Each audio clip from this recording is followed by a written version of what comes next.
Assalamualaikum warahmatullahi wabarakatuh. Madayaw ug maayong adlaw kaninyong tanan. Magandang araw sa inyong lahat.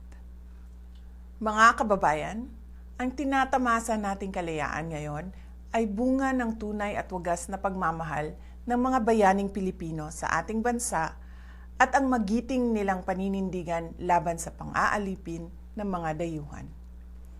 Sa kanilang mga sakripisyo at pagbubuwis ng buhay ay natamasa natin ang kalayaan at namuhay tayo bilang bansang isinusulong ang sariling adikain, interes o pangarap.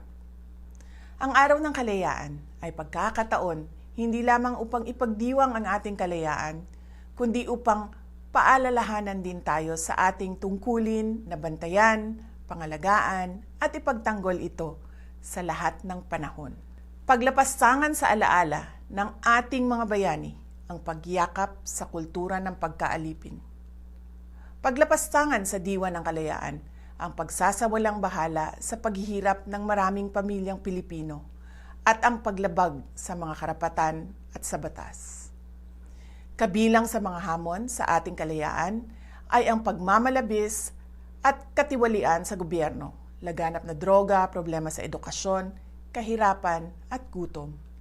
Hindi tayo lumaya para masadlak lamang sa pagdurusa ang ating bansa.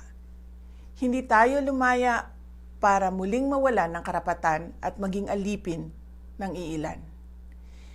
Ipinagmalaki natin sa mundo ang kalayaan ng mga Pilipino. Huwag nating isuko ang kalayaang ito sa mga taksil at walang malasakit sa ating mamamayan at sa ating bayan. Patuloy nating ipagtanggol ang ating kalayaan at kinabukasan mula sa mga mapang-alipin.